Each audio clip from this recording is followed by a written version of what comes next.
that if you're familiar with the Pacific Northwest, you're familiar with it, but as visitors of the museum today, you might not know about this incredible facility that was started by Chihuly and by Dale Chihuly, whose name you know, and his acolytes.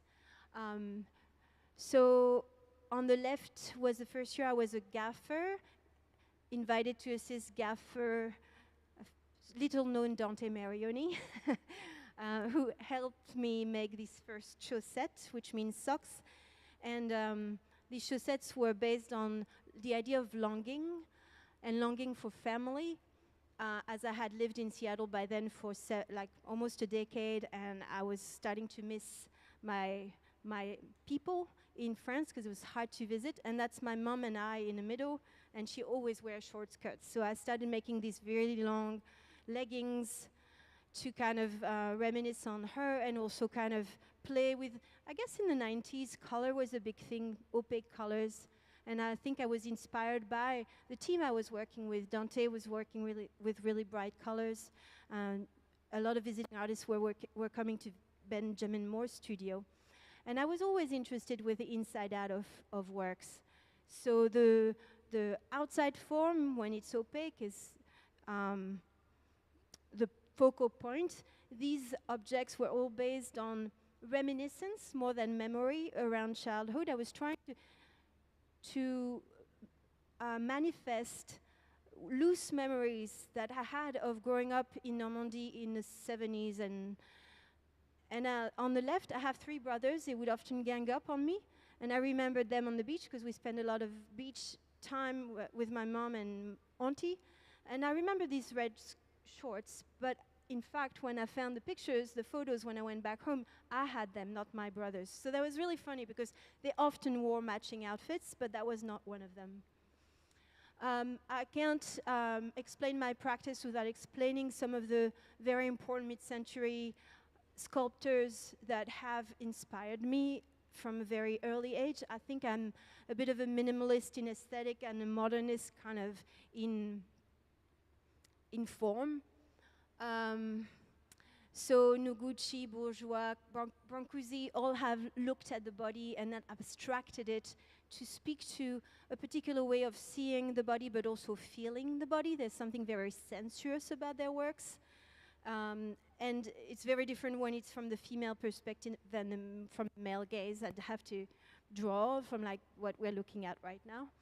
So I made these objects early on that are called gilded cages, cage dorée, and that's because, and it's made out of this technique that's very well known that Walter Lieberman in the audience has beautifully illustrated, which is a crisscross pattern of cane work where you trap bubbles in it, and it's a material, a technique that's referenced as like the epitome of skill in blown glass. You know, it's a practice that is often favored by very technically focused, and no offense, but often men, really, like in the contemporary sector. And I found it really fascinating that it was this kind of like this go-to thing that would signal that you were really good at what you did. So like I never really tried it until I thought about this work where I was like, this is as this fishnet pattern. It's kind of sexy. And it's also a cage. And I was thinking about things I had learned about my mom, who is a survivor of child abuse. And I made these little naked torsos to kind of think about this dynamic of what's beautiful to look at, what's attractive, and how things can be misread. So there's a lot in this work, obviously, like that motivates me to make it, but I just want it to be beautiful to look at and a tribute to the young body, the young female body as a beautiful and kind of held and innocent body. I moved to Australia in 2005 to teach at the Australian National University in Canberra. My politics were a bit of a motivation to get out of town for 3 years in late 24. So I applied for a job there. And Australia was in the middle of a drought. And moving from the Pacific Northwest is saturated with, you know, the Emerald State. saturated with water, green and lush, and distance is clear, Mount Rainier. And then there's this, I mean, we had lots of contrasting greens in Seattle at the time, and then I moved to Canberra and it was gray. It was June in the middle of winter. Gray, sage, muted earth tones. So I started to kind of bleed out the color. And we had this, and the work also started looking at distance and longing in a different way. And it was about connecting to bodies around us. So this is a little bit, these are very large Q-tips, and they became metaphors for the body, each one of these Q-tips, and for communication in my work. Because there's an aphorism in French that speaks to, if you can't communicate right, you have to clear your ears out. So I started making giant cotton buds, and then these cotton buds became bodies, and then, yeah, they're just kind of about the tension where you want to touch, but you can't, where you're longing and you're not close, all of that. So they're compositions, and they've kind of become kind of weirdly relevant again after COVID, because we were, using these long, disproportionate sticks and sticking them up our noses, and they were kind of like those ones. So I also made this tribute to longing, which these love me not, giant Q-tips that are kind of like matches, and that's, anyways, that's a picture of me looking at a familiar scene here in Seattle, or just a little bit north of here. And then on the right is Lake George, a lake that goes full again recently after the drought, that long 8-year drought finished. The lake was totally dry during that drought, and then it's been full again because the drought broke. So that's Lake George. And you can see the tones there at that time. So I started making work about holding the things that you can't hold, and large clouds playing with the inside of the vessel as just the color making the form. So the large blue clouds are kind of, again, a nod on trying to hold something you can't hold. This picture in the back is a needlepoint extract of a very famous painting from a man named Ian McCubbin in the Heidelberg movement in Melbourne, Australia, turn of the last century. And it's called Down on His Luck. And it's a gold prospector boiling his tea on his belly, which is a can, on the fire. And he probably had a bad day. He's in the middle of the forest. He's having a campfire. And he's, boiling his drink. And this needlepoint, which was probably from the late 70s, and probably mass-produced. I found it in a op shop, opportunity shop, which is the Australian name for thrift shop, and it has a signature on it. Like the person who made it signed it their name. So I thought that was pretty cool. Anyway, I made this ode to the effort to kind of relate to the environment. There was all these beer bottles that are also seminal Australian forms. The VB bottle in the landscape, so there are I call it 4 seasons. And that's the painting on Dan on His Luck. I started making forms that, again, looking at how I could speak to connection, the idea of connection, and the idea of relating to your environment. So I'm giving you a bit of an extended arc of my practice here. These objects were about looking at the leaves in the environment in that drought and trying to find the color in a kind of bleached landscape. So eucalypt leaf trees, and I turned them into little heart-shaped connecting forms to speak of the clover leaf, the lucky thing when you connect together. And then the eucalypt trees in Australia were the only thing that manifested light in the landscape. They have these amazing gum trees that when everything bleaches out, they are beaming with light. They hold the light. And they look a lot like limbs, and you're starting to see that in my work now. Those limbs, the echo between body and nature, body and tree, is really the first thing that made me connect so strongly to the environment landscape, to the Australian landscape, sorry. And then that's become a thing for me anywhere I go in the world, like really opening up this kind of conscious relationship with nature, and this feeling of interrelation has grown from that moment. So these forms were the first kind of tribute to the body and the tree. So you can see that on the right there was a knee, on the left is an elbow, and the foreground was the very first close-up of a wrist I ever made. So that's just these parts of my body that are working in the hot shop that I feel very acutely, and then the trees. And that became more fluid, more abstract, more sculptural, larger, and I have to say I look at a lot of contemporary art and how artists bring objects that are made in an environment that's made for the objects, so that they interrelate and make the body move around them. Like I want the viewer to move with the work now as much as possible. So the forms are silvered, and silvered with mirror in the same way that your bathroom mirror is made. There's a silver coating at the back or within these forms, so that the light changes and the body of the viewer is reflected as you move. And they're also sanded, so with machines, but also by hand, they're carved and sanded so that they have sharp and soft edge. So it's kind of always that tension between familiar and unfamiliar, hard and soft, cool and tactile. Like I like to play with all the tensions that come with working with the material. And the team here, Benjamin Cobb in particular, because we've been working over decades together, just a few times, but every time life-changing opportunities for me to have a kind of an extended body. It's like you just kind of, I don't know, the way Ben's brain works is very similar to mine in terms of aesthetic visions. So, you know, some of these work I make, some of these work he's made, and I think there's a fluid transition because we have a similar aesthetic.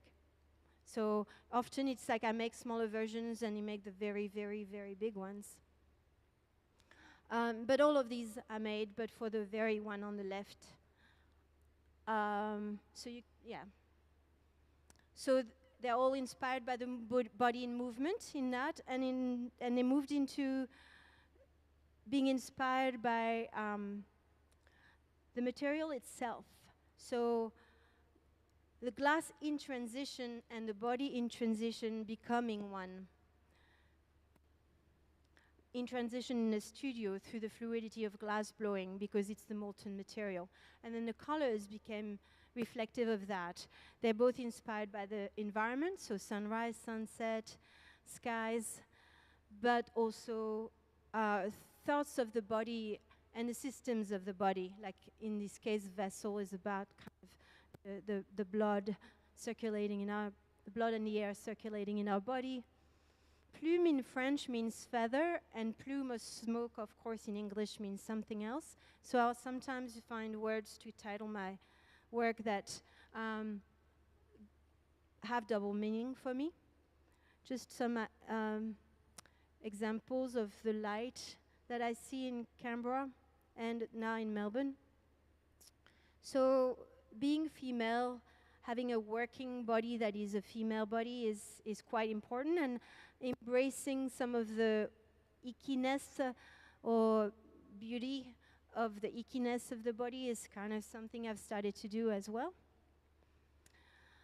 And then COVID happened and we couldn't go anywhere, and literally in Melbourne I was in lockdown for most of 2020, 2021, like we had a 1K radius, 1 mile, less than a mile radius, where we had curfews, etc., for months onward. So I was longing to find ways to speak to the experience of the outside and how we see self. So we experience everything through the screen of the computer. So I started to think about glass as the screen, the mirror, the see-through, and how we could maybe experience things both directly And glass like using glass as a funnel to direct vision and to color things rather than just, mediate our experience in different ways. So it's still in progress. This is the beauty of this residency. It's like we're just trying stuff, and we've been working on these forms here. You can see them for people that are in the museum, not online. And we've been silvering the inside of these devices. Oops.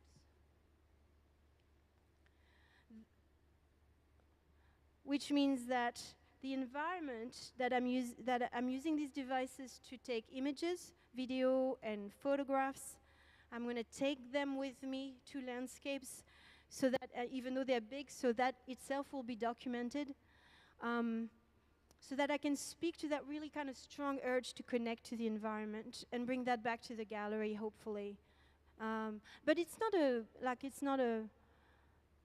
really just a sensory thing. It's not a really kind of activist statement I'm trying to make, although I think it's important, and I admire practices that are about activism, but it really is about like a felt, embodied experience of nature that we don't get. Well, in the Pacific Northwest, people are better at it than in most places in the world, but it's hard to go into nature these days. So you've seen examples of how glass distorts vision and how the environment informs the glass I'm making. And then some of the very crude drawings that started this series that we're working on, some of the models I was able to make in the studio I had access to until recently, because I don't work at ANU anymore, but I work in other studios now. And some close shots of the kind of cold working and the skin that happens. So these objects you're seeing here now, they haven't been mirrored, they haven't been cold worked, but they will take on a whole other presence once the next stages happen. And that's this fabulous team here at the Museum of Glass that I can't thank enough, on the floor and off the floor. Sarah on the pipe, look at her, she's so talented, she can do anything. Some of the mess in my studio of perhaps things I'll be working on. So once a ceramic person never, that was a great thing to go back to during COVID, because I could do it like on the kitchen table. So I made little kind of flasks, return to some things I wanted to do. Like the body and the rock here, these flasks that are made of ceramic are based on rocks, and they look like organs. I'm also trying to bring skins from the environment into the work, so there will be metal as well, cast metal and light. I learned to make some neon work last year at Pilchuck, to work on abstractions of moving water. So that will also be part of my next exhibition. Some people I've worked with, PhD I'm working on, and then again, Ben Cobb and Sarah happened to be in Murano doing also demos on their own for that Murano conference in 2019. So this is an incredibly supportive scene where you can find yourself anywhere in the world and people will jump in and help you, because that's the kind of people they are. So thank you again, Museum of Glass team.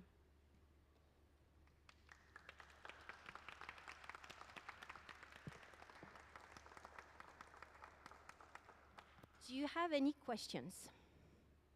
All good? It's a little bit... No? Yes?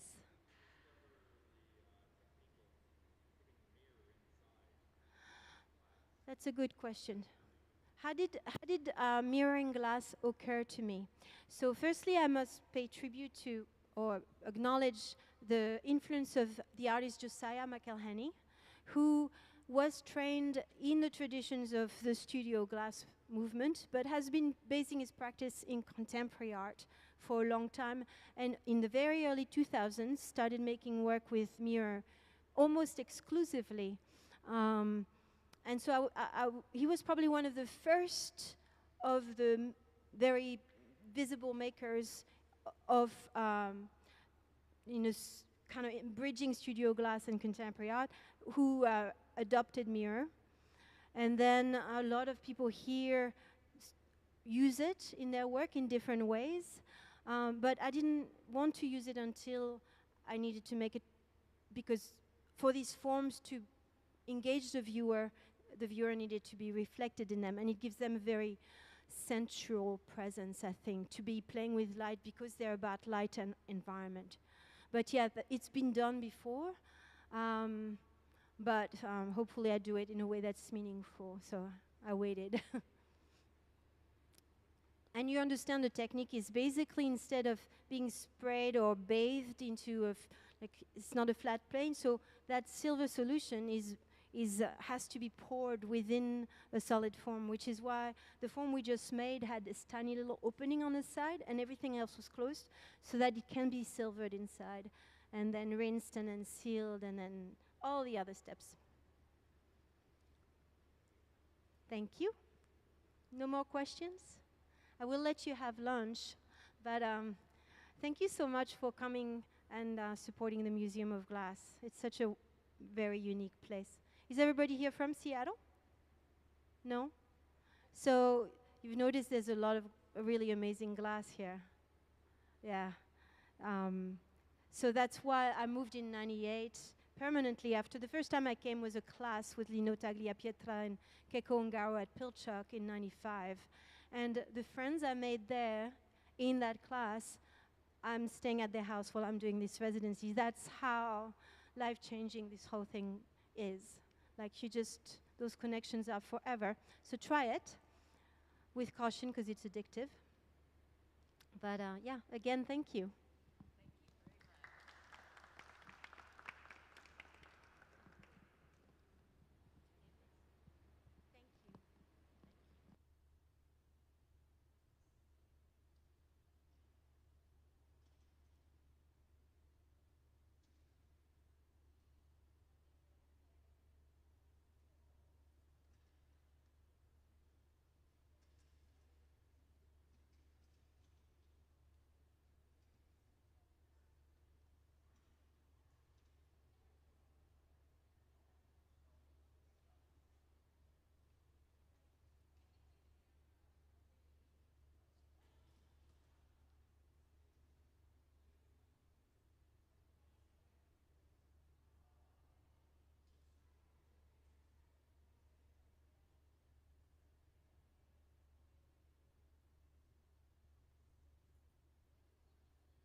Hi everybody, welcome to the Museum of Glass.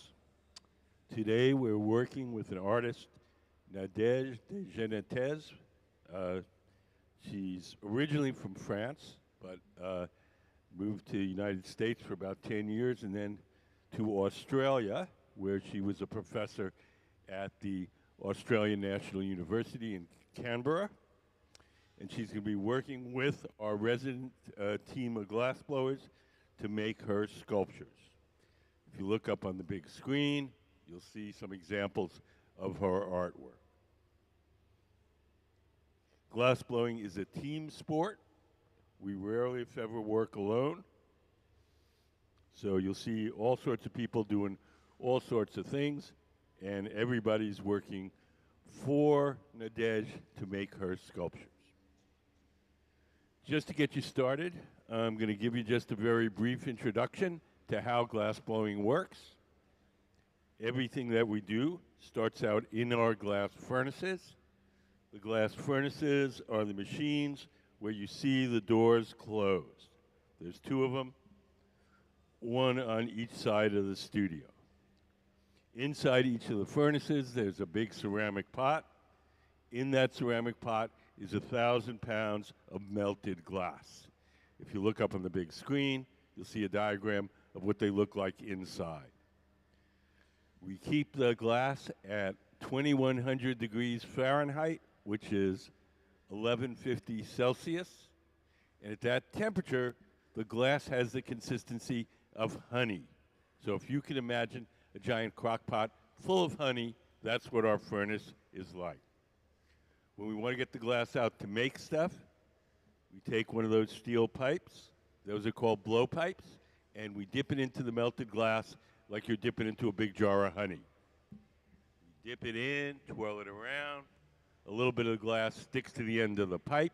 The pipe itself is hollow, so when you blow, the ball of glass blows up like a balloon. If you want to make something larger, we dip it in, blow a bubble, let it harden, and then we dip it in a second time or a third time, and we just keep building up the glass in layers. All the glass that's in those furnaces is clear glass. It has no color. We buy our colored glass separately in various forms. We buy it in these bars called Color Bar. We buy it in chips. We buy it in powders. If we want to make a color, we blow a little bubble of clear glass from the big furnace, and then we heat up a chunk of colored glass, and then we coat that clear bubble with the colored glass. We have a little video. Can show you how that works. Can we play color overlay? The color in glass comes from adding various materials to the mixture of raw ingredients called batch. Most of the colorants are compounds containing some kind of metal. For example, adding cobalt to clear glass creates a deep blue. Tin and antimony can be used to create white glass, and gold chloride can produce a rich red or pink-colored glass. Colored glass is melted in furnaces, just like clear glass, and then is usually rolled into bars for storage and easy application. In order to apply color bar to a bubble, we first need to preheat the color to approximately 950 or 1000 degrees Fahrenheit in a color oven or garage. Once warm, the color is then picked up on the end of a punty rod using a little bit of clear glass as a support. The color is then heated in the 2300 degree glory hole to soften it and make it malleable, while another artist creates a small bubble of clear glass on a blowpipe. Once warm, the color is dropped over the clear bubble, and then using a variety of hand tools or the steel marver, the color is rolled back over the clear in an even layer. This process is called dropping color, or creating a color overlay. Depending on the project, that bubble is then usually gathered over with clear glass and blown into the final form.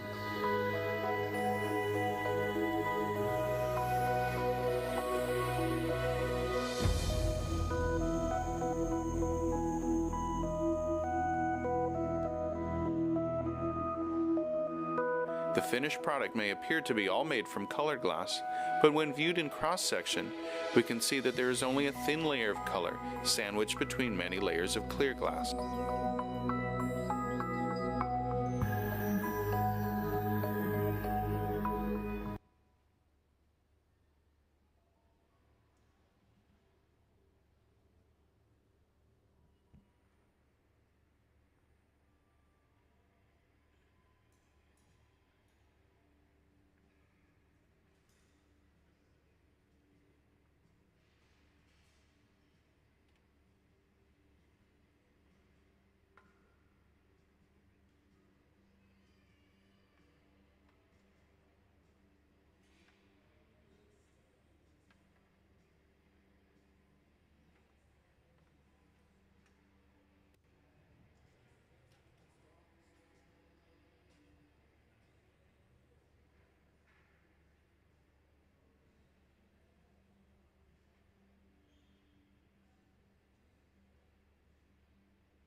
we put up stuffing a color cup.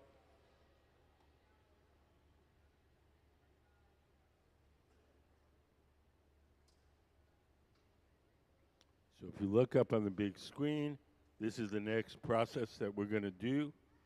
It's called stuffing a color cup. So we want to layer 2 different colors.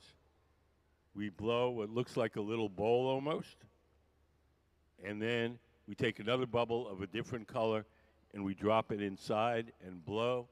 And then the two colors are layered and joined. And then we'll make that into the shape of the sculpture. So we made our color cup earlier this afternoon. It's sitting in this oven over here called the garage. This oven operates at about half the temperature of the furnaces. It's hot enough to keep the glass from breaking, but it's not hot enough to make it soft. So whatever goes in the garage stays warm, holds its shape. When we're ready to use it, we'll pull it out and heat it up a little extra.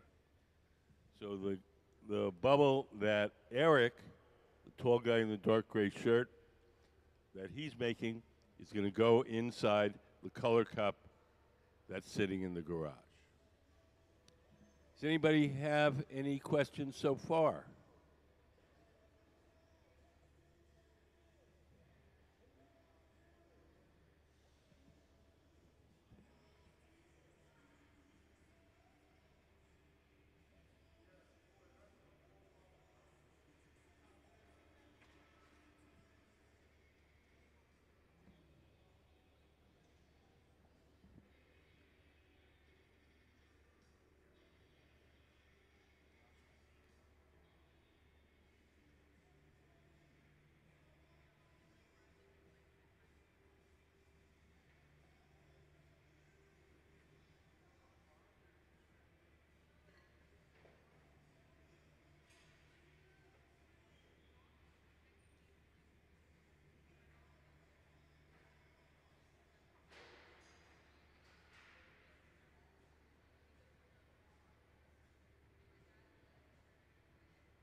The woman that just walked on the floor wearing the striped shirt and orange pants, that's Nadège Desgenétez, our guest artist.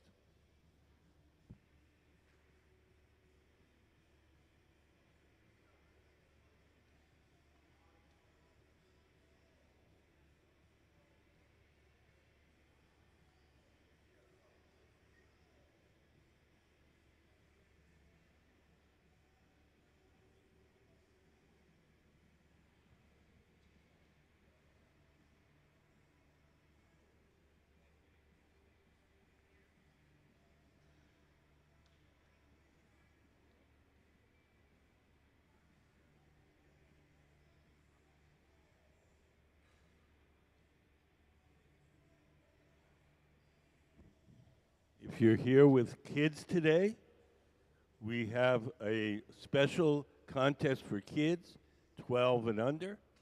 Any kid comes to museum 12 and under who wants to do a drawing, we'll pick one of the drawings once a month and we'll make whatever the kid drew out of glass. We'll make 2 copies, one for the kid to take home and one for the museum collection. There's a small exhibition out in our lobby of works that from this program, this contest. It's free to enter. There's a table out in the lobby with drawing materials and entry forms. It doesn't cost anything. Just go there, do your drawing, and drop it in the box.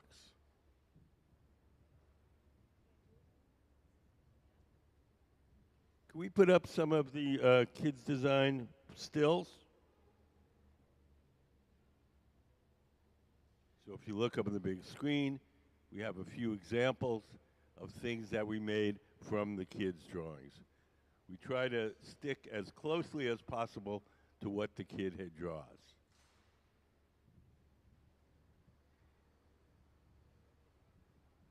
You can see that little girl holding her drawing, and below is the glass that we made from her drawing.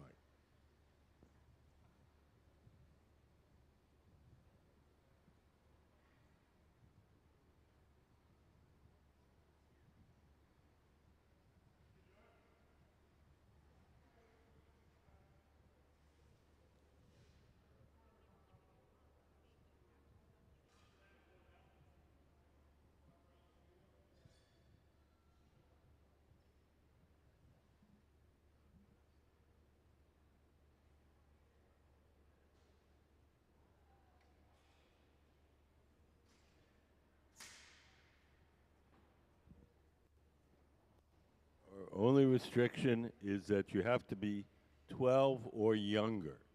The youngest kid we've done it for so far has been 4, but maybe we'll find a brilliant artist at 3.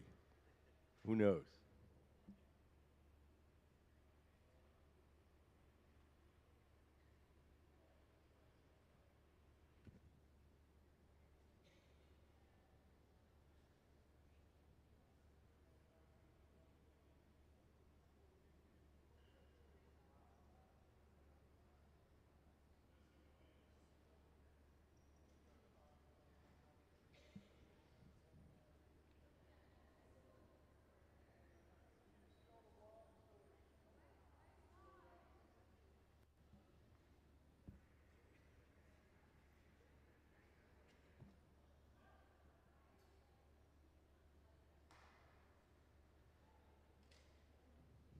Over on the left, Sarah's blowing the bubble with the inside color. It's Sarah Gilbert. She's a member of our resident team of glassblowers. She's a very excellent glassblower and engraver.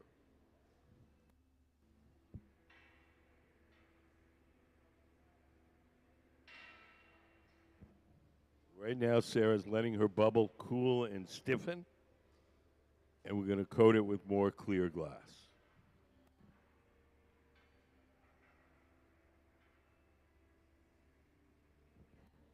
Has anybody got any questions?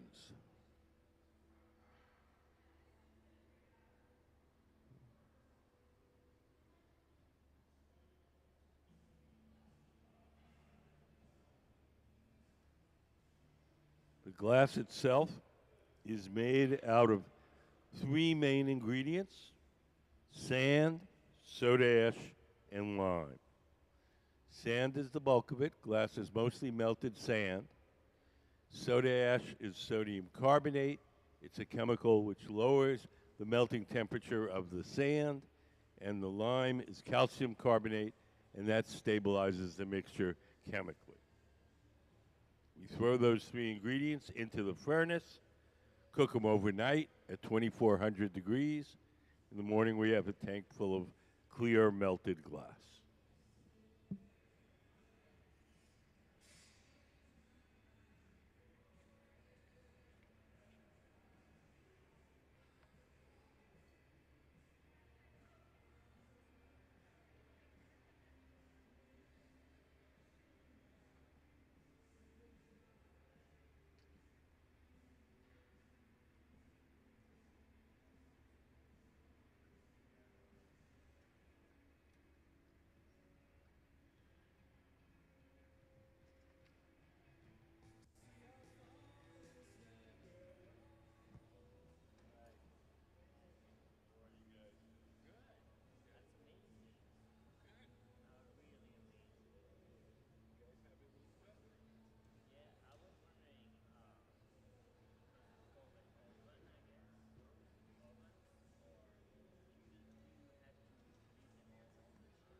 tanks of melted glass.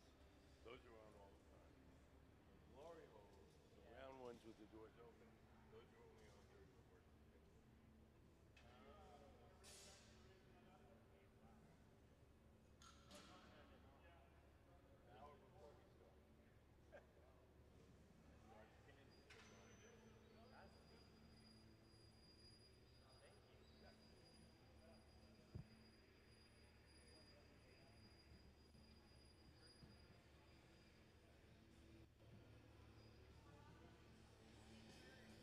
How often do we get burned? One of our glass blowers was asked that question, how often do you get burned? And his reply was, only on payday. Payday.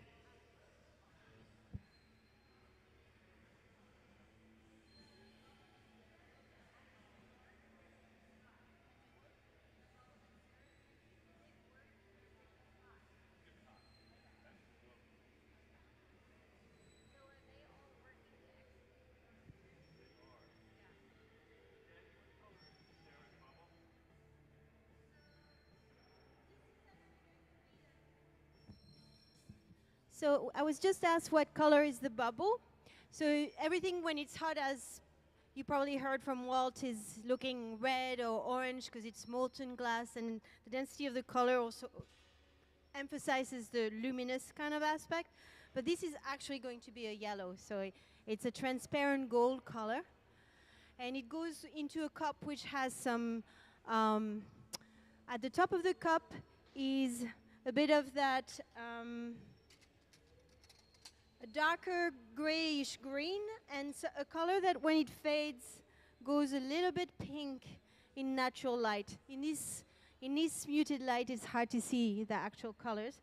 So the object will hopefully fade from a gray to a yellow going through a pink. And it will be mirrored, so that will look like metal like gold, hopefully. And we will carve or shape a mirror or lens, concave lens, into the front of that object. So as sculptures, they are meant to be reflective kind of pools / body parts. We put up some of the mirrored sculptures on the big screen so you can get an idea of the color, the color and texture.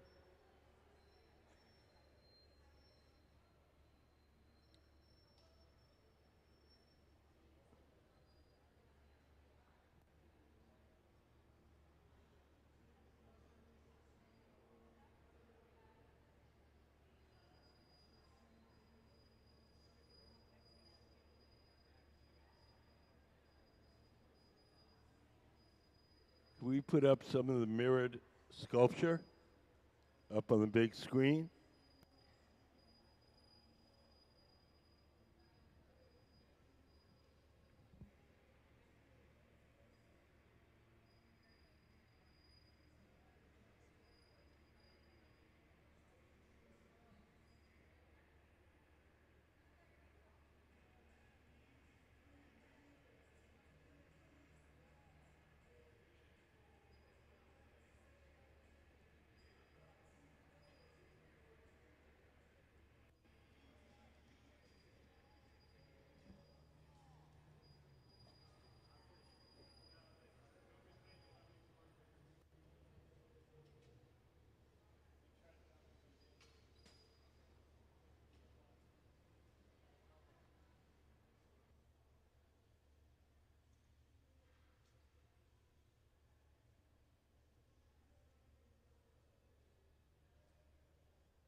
So we're getting ready to stuff the color cup to layer the two bubbles. Over on the far left, Courtney, the man with the long beard, has the color cup.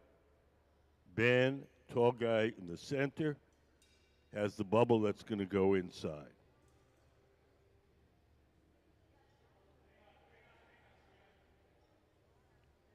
We're going to place the color cup in a metal stand. Ben's going to come over with his bubble and drop it inside. And as he presses, you'll see the glass flow up the sides and fill up that cup.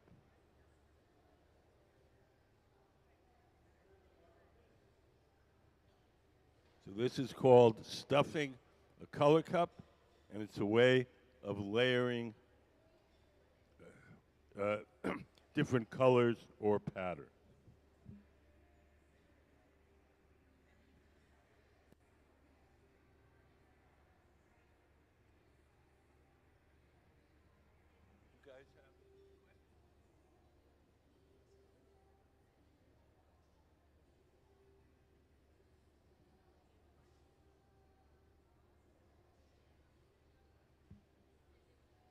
Can we put up how hot is it?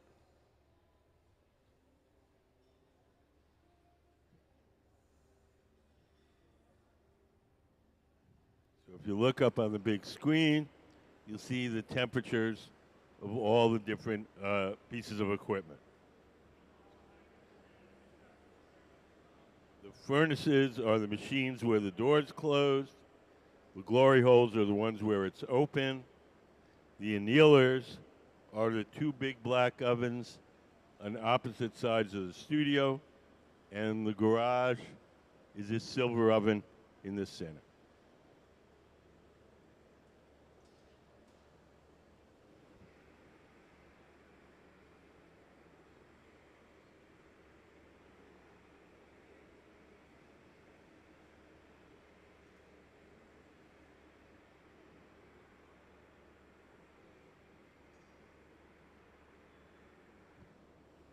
Often when we stuff the color cup, there's a little edge that sticks out, and we're going to tuck that in by rolling it against the metal table, heating it up with a torch, making it soft, and then rolling it against the table to tuck it in.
The glass furnaces have to be on 24/7.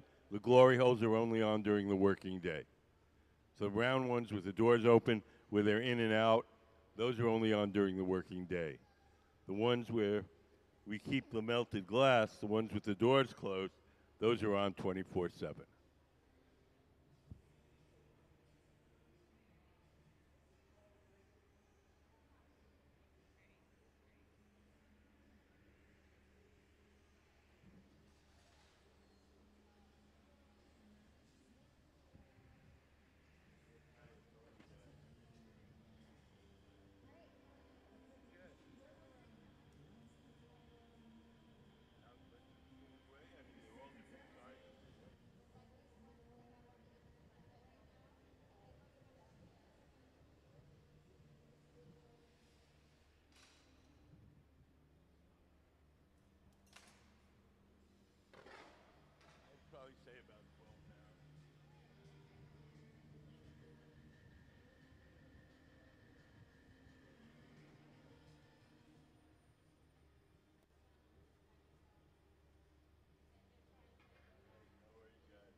Yes.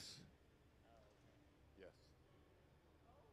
There's two. There's a drawing on the heat shield and the same drawing on the metal table.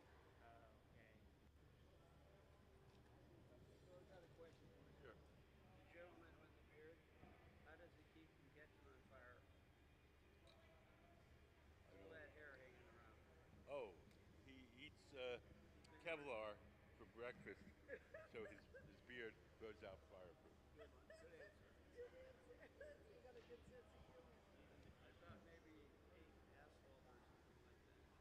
Kevlar. Have very few accidents. We've had last 15 years. We've had one trip to the emergency room, and it was somebody slipping and falling. It had nothing to do with the glass. Really?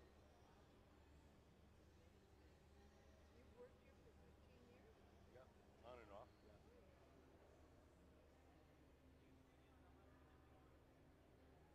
Did I come up with the glory hole name?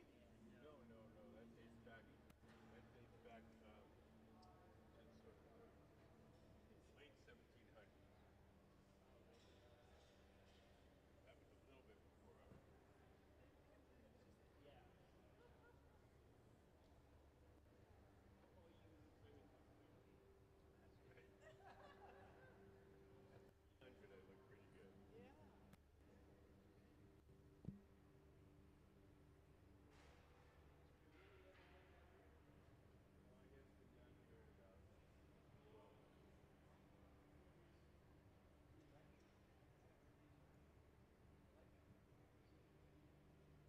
He has his own studio in Seattle. He makes artwork, commissions, has exhibitions all over the world.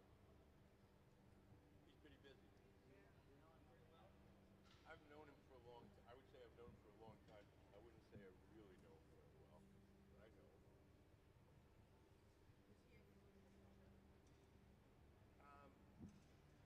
The last time I mean, not really. I took some classes there. I learned at the Massachusetts College of Art in Boston.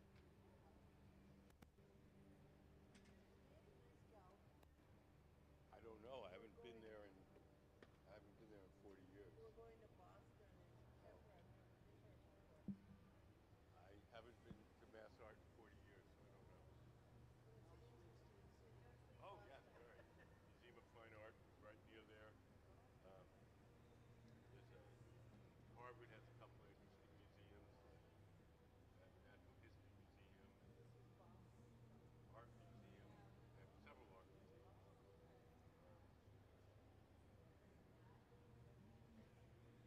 I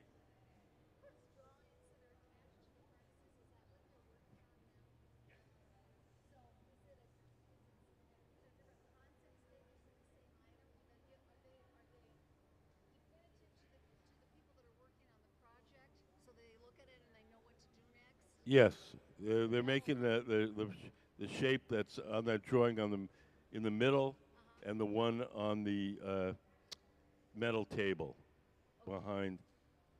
The other drawings are just things we made at other times. What color should it be? And she says pink. Okay, we make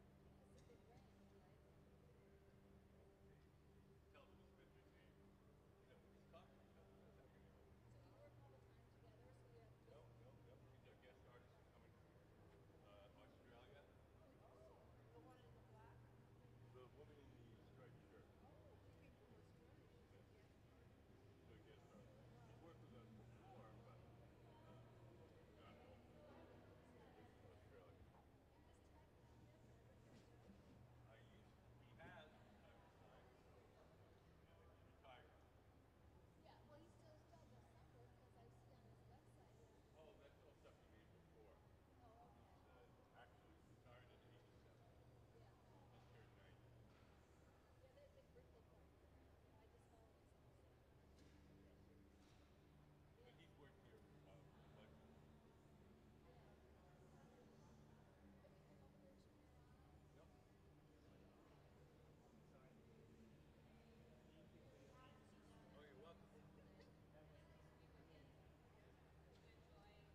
Yes. Yes.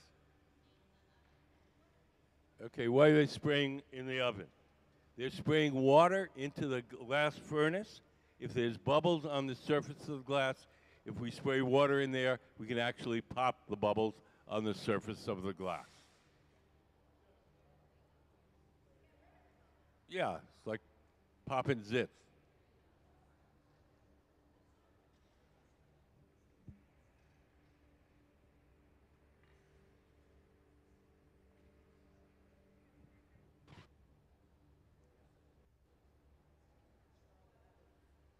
They, there's two different kinds of ovens. The glass furnaces, where he is now, that's 2100 degrees Fahrenheit.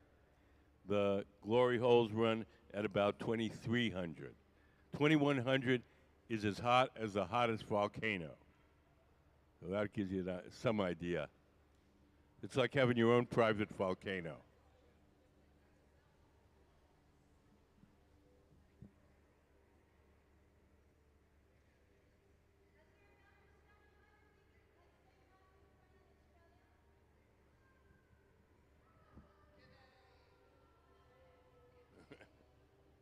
There you go.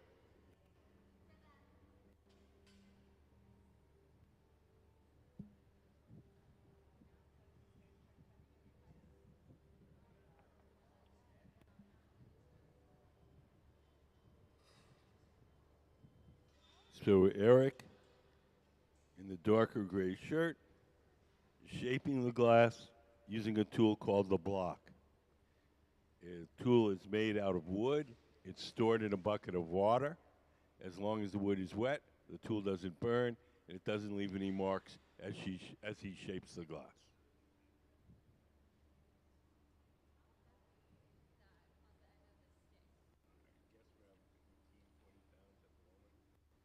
Another 10 steel poles. Feels a lot heavier. It's way out.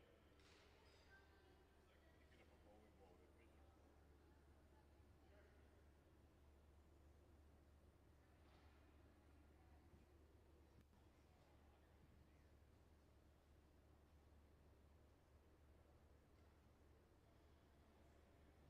So now I think we have all the glass we need. We're going to start to blow it up to its full size and shape. One of the glass blowers, Sarah, is sitting to the left of the workbench. She's the person that's going to be blowing. She's going to blow through that steel tube, the blowpipe, and inflate the glass as Ben, sitting at the bench, shapes it.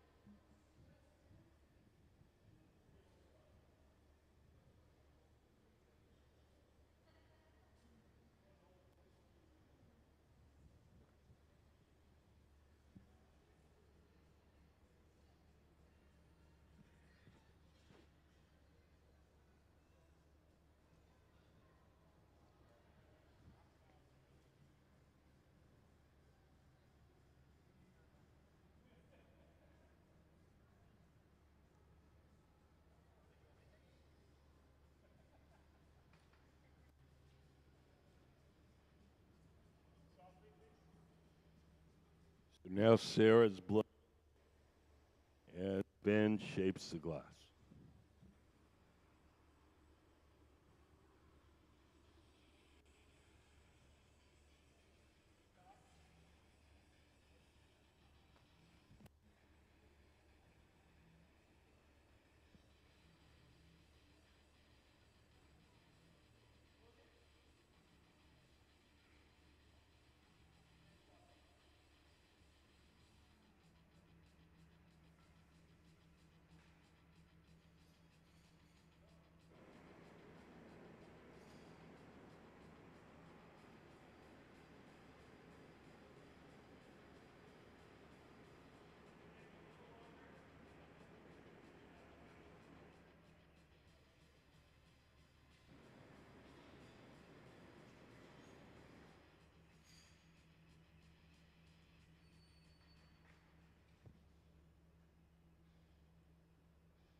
So now, in the center, Ben has a tool in his hand called the jacks, those big metal tongs, and he's squeezing the glass as his assistants turn the pipe and making a sharp crease in it. That crease is the place where we'll be able to break the glass away from the metal pipe once we're done shaping.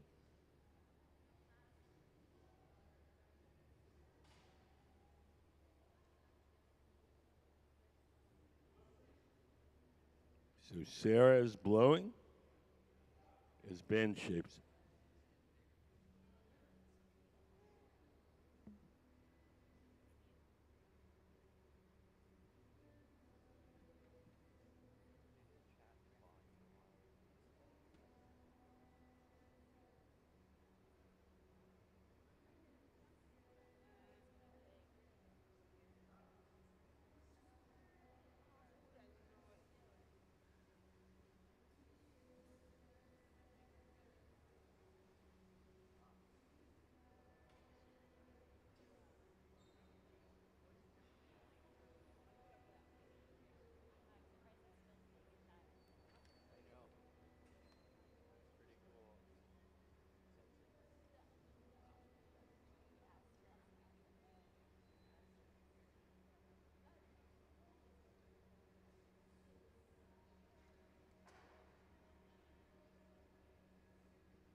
When they hold the glass down at an angle like that, the glass is soft and the bubble will stretch under its own weight. So you can make the bubble longer just by pointing it down at an angle.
Could we put up some of Nadège's sculptures up on the big screen?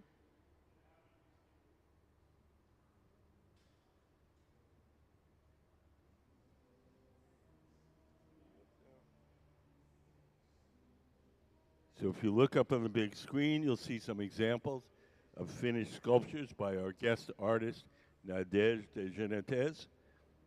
And you can see the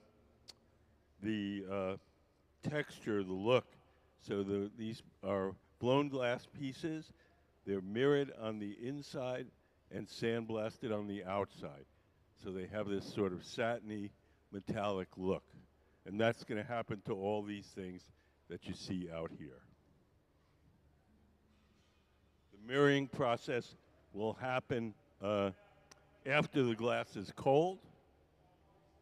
We'll coat the inside with a solution of silver nitrate, and that will produce the mirror finish.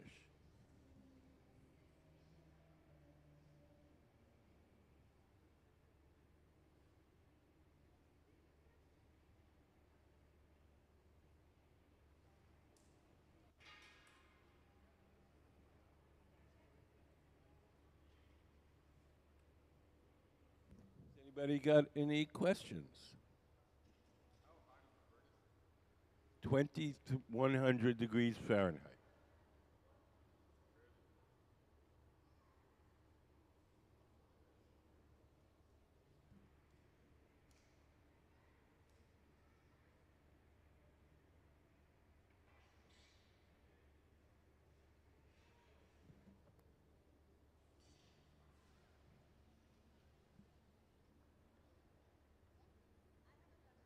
Yes.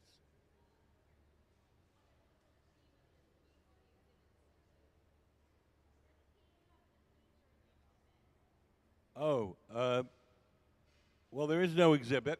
The pieces that Nadège is making they're all kind of based on parts of the human body. They're stylized. There might be your wrist or your crook of your elbow, a knee, a breast. So she takes her forms from parts of the human body. I don't know. Yeah. Shut up. I'm going to ask you a question. What part of the human body is this one based on? So this one's a hybrid between, it's kind of an abstraction between a finger and a shoulder at the back, and then the front is going to be like a concave mirror. So I want it to be familiar and foreign, kind of beautiful and off-putting at the same time. There you go.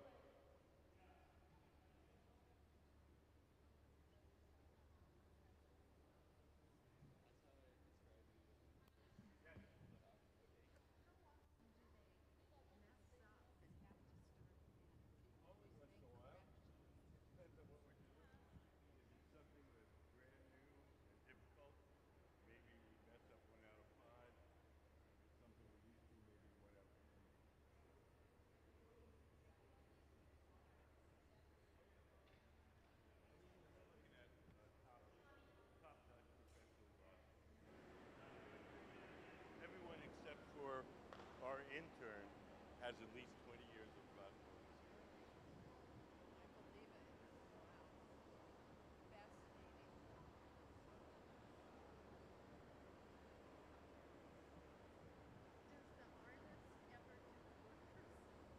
Yes, she makes most of her stuff herself. A lot of people, because our team is so good, a lot of people who normally make their own stuff step back and go to our team and make their own.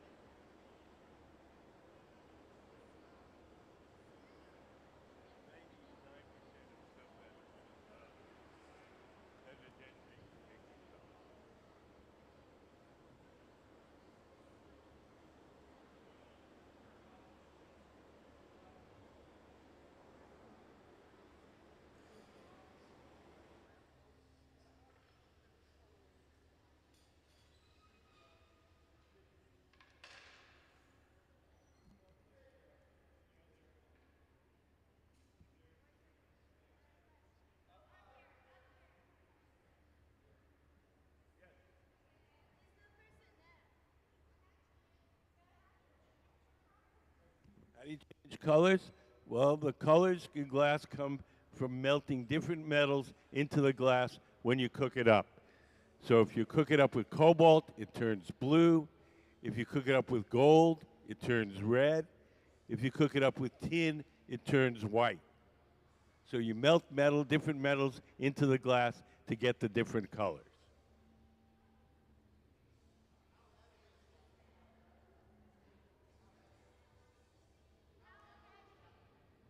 Many? Oh, heavy? I don't know.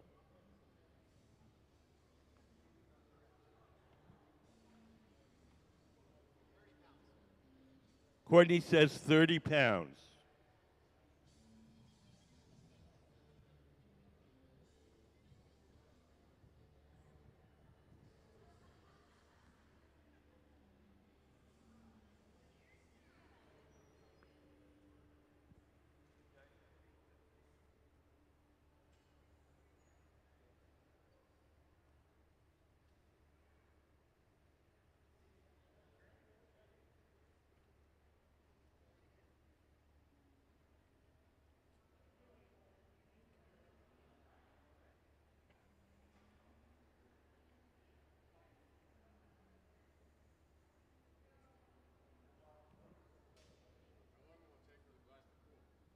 Well, we have to cool it slowly so it doesn't break.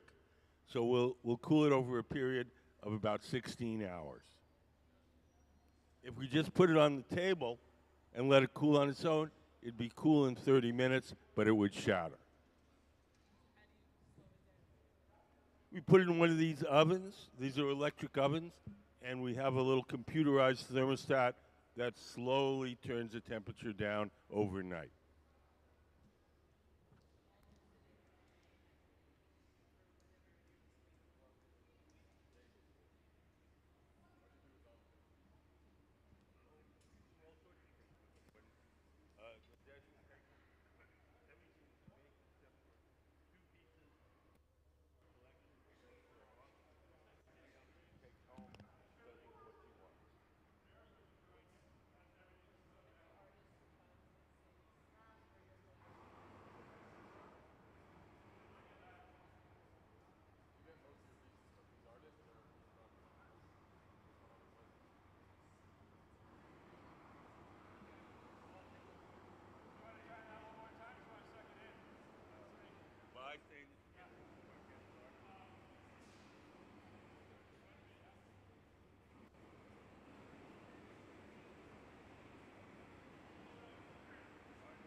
get instructions, then we'll transfer it to another rod and shape the opposite. Right now, we can only get to one side. We'll grab it, we'll break it off the pipe, and then we'll work on the opposite.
Now Ben is shaping the glass using two pads made out of cork.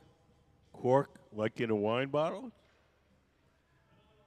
The cork pads allow us to press on the glass without leaving any marks.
So the next part of this process is to transfer the glass from the rod it's on now, the blowpipe, to a second steel rod called the punty, P-U-N-T-Y.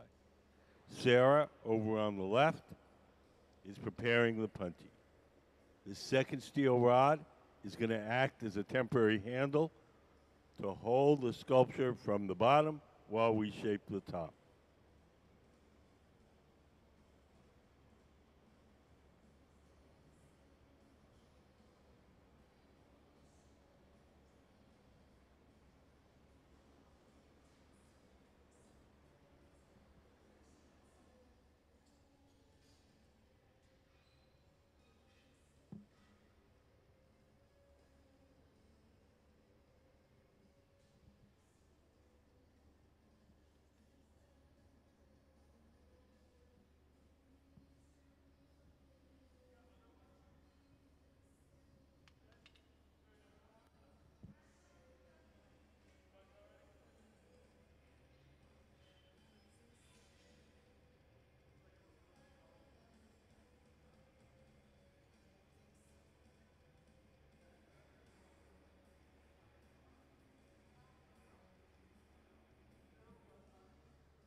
So now Ben is marking the bottom of the sculpture, drawing a little circle so you can see where the center is.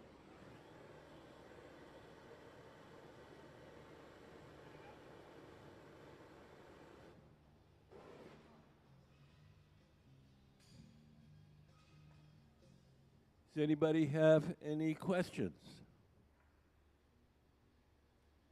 Yes. We started just after lunch, which was about 2:20. I don't know what you mean by earlier. Oh, this is a particularly long project. So first one took us all morning. This one's going to take us almost all afternoon.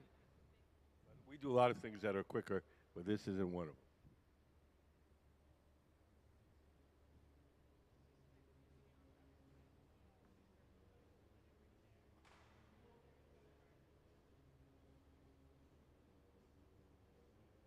So we've attached the punty to our sculpture.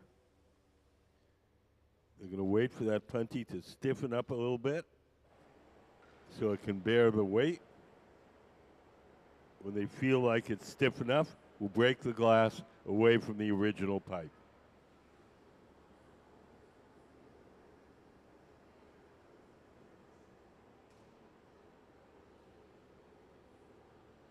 You'll see Sarah wiggle the pipe a little bit to gauge how stiff it is. Now we'll drip some water where we want it to break. Give the pipe a tap, and off it should come.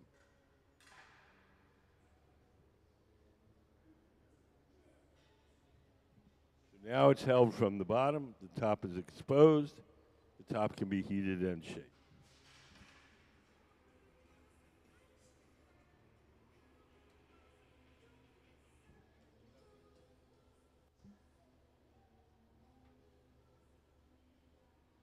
Yes, sir. How heavy is that piece that we're looking at?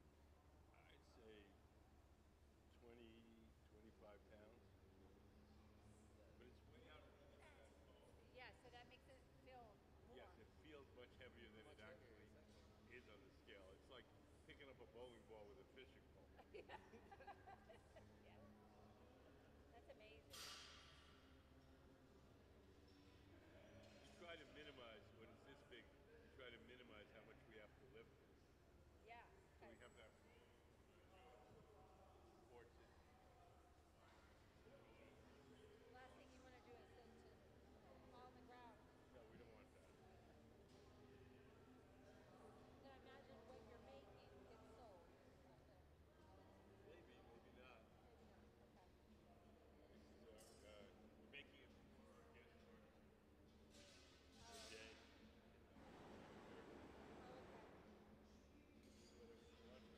Oh, okay. This is not, you can't really, this is more of an educational institution than a commercial one. Okay. You think about it. Yeah, it's all the classes that you do, which is great for kids. Because I'm like, where do people learn how to do this? Well, they have glass blowing in the Tacoma Public Schools. That's what I was reading. Yeah, on But your website. that's not us. That's not you. No. We have a good relationship with that Yeah, program. there was a partnership or something. It's informal. Okay. We have a close, we have the, like our intern here. She's in that program. Okay. We take interns from there, and we do a bunch of cooperative things with them. But it's an independent program in the Tacoma Public Schools. Nice. Very nice. Yeah, we don't have anything like that where we live. No, I didn't have it growing up, certainly. But we do like to watch. What's the name of the show? Blown away? Blown Away. Yes. Yes, we watch that a lot. Yeah. He was a guest judge on Blown Away. Oh, okay. He's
blow a little air into the front end to inflate it.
So we're going to flare the end of that opening.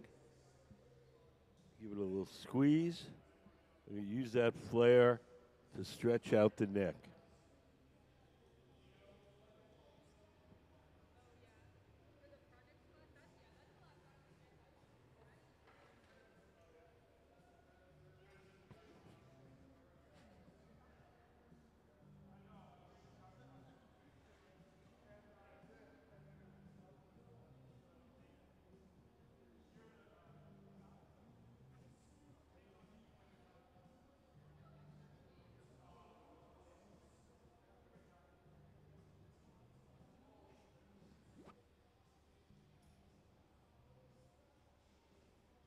So we'll best off that funky part.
getting very close to being done.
There's a hole in the bottom, and that's for the mirroring solution. Well, there's a dimple in the side of this also. Oh, that's part of the design. That's the way she drew it. That's part of the design. Okay, and did they do that when she had that shot of air? I didn't see when that was created. No, no, they just took a tool and made a little notch. Okay. Well, but this is more like a hole, round dimple. There's a hole. That's what I said in the first place. The hole is so that we can pour the mirroring solution into the sculpture. So you have to pour it in, slosh it around, and then pour it out again. That's the way the mirroring is designed. So that's the hole for that, just for that purpose.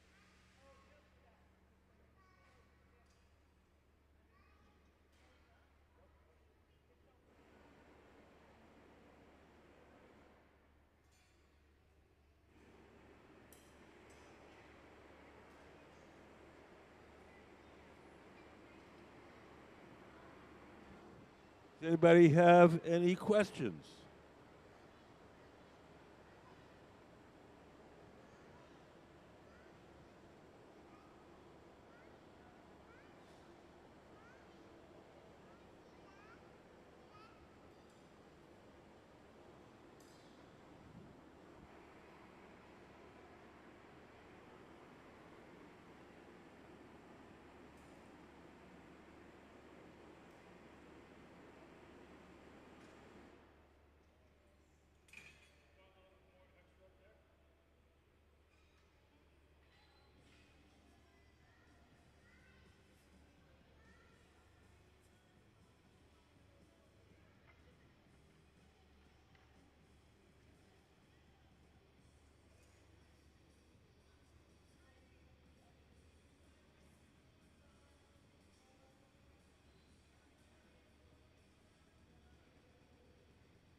Yes.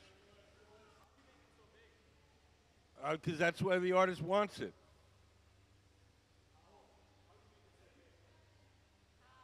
How? We blew it up like a balloon.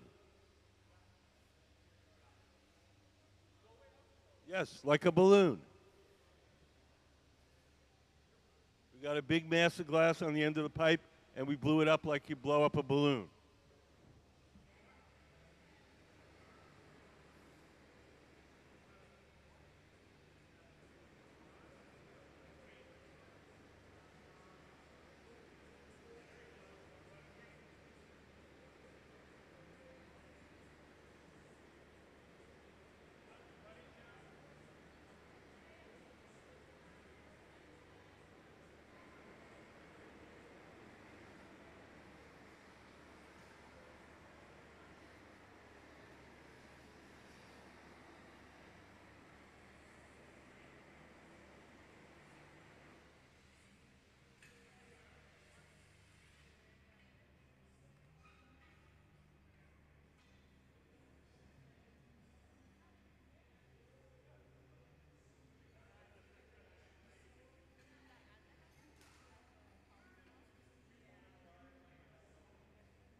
Can we put up some of Nadège's? There's nobody up there.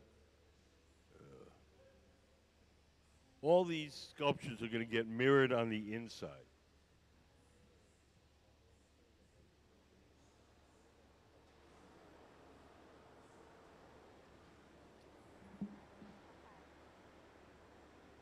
Like those sticks.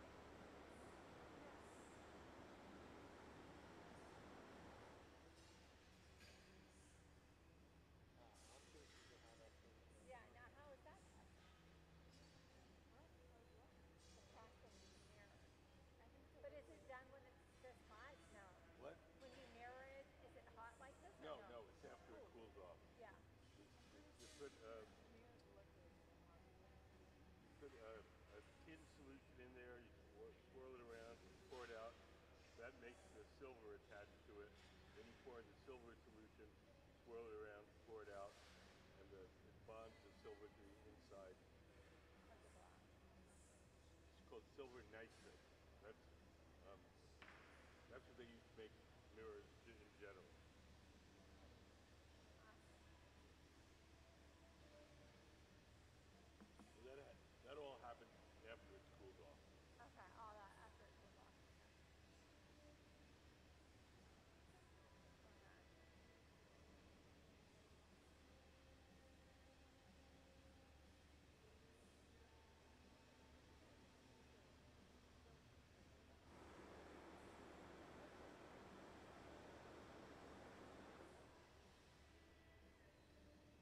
I think they're just reaming out that hole, making it bigger.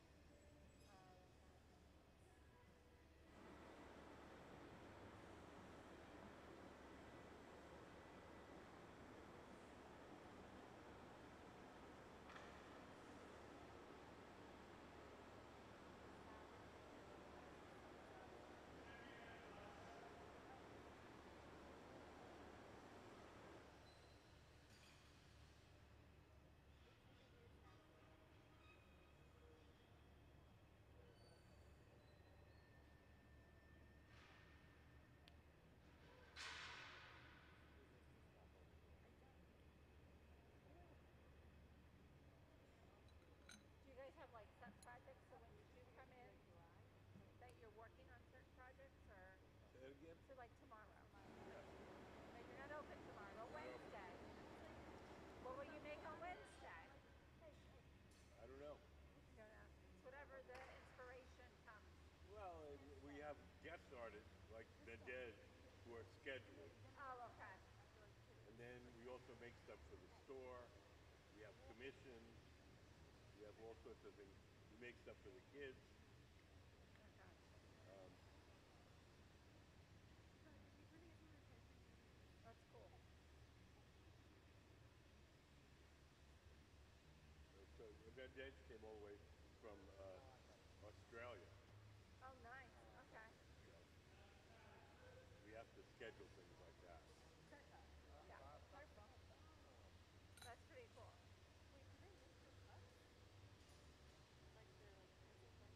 She lived in the United States for about 10 years. Okay. She's originally from France. That's where she grew up. Okay. And she's a glass blower in Australia. Yeah. A lot of people who are glass blowers usually make their own stuff. When they come here,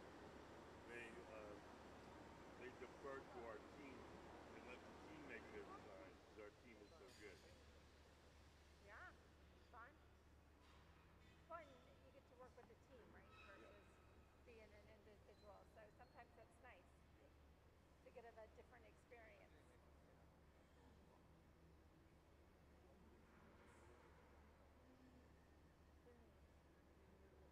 Our team here is very good. Oh yeah. Then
into our annealer.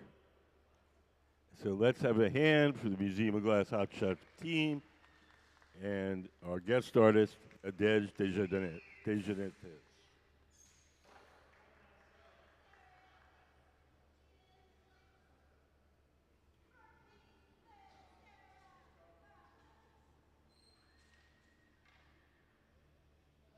How long is it to stay there? Overnight. Overnight. And it moves to another one, a little cooler, or What? and it moves to another one, a little cooler, or it just goes out, comes out after that. Oh, no, well, I mean, it's at a high temperature now, and then it's got an automatic thermostat that Ah, will it's slowly turn it down